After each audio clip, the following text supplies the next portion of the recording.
Could Europe implement protectionist policies and still conform to World Trade Organization rules?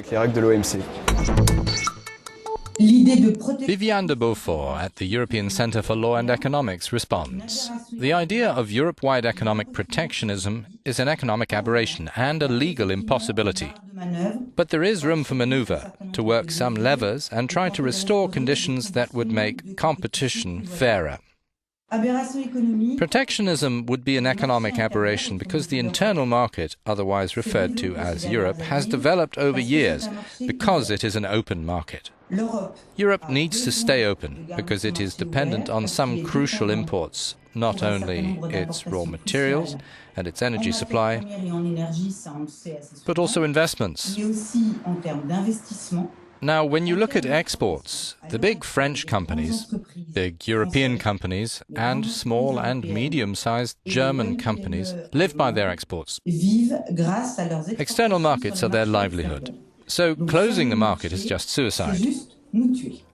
Legally speaking, we are all partners, ever since the General Agreement on Tariffs and Trade, and then the World Trade Organization, which means respecting rules.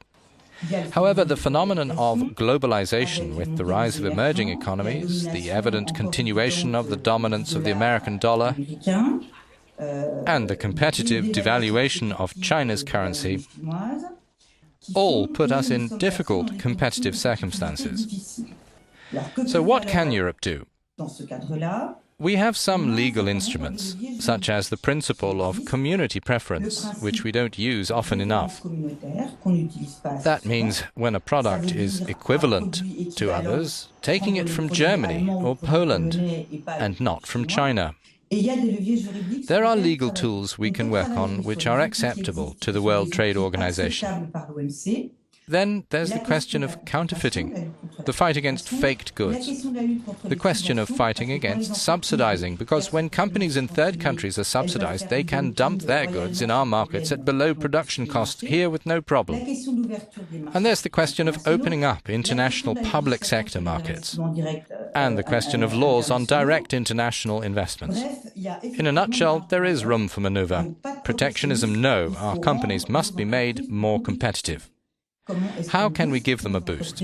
That's the number one question posed for industrial policy at the European level and not national level. It's about investing in research and development, about clustering, about intellectual property law. And it's about finally adopting a common European patent after 20 years of various efforts. Europe still has to work on that.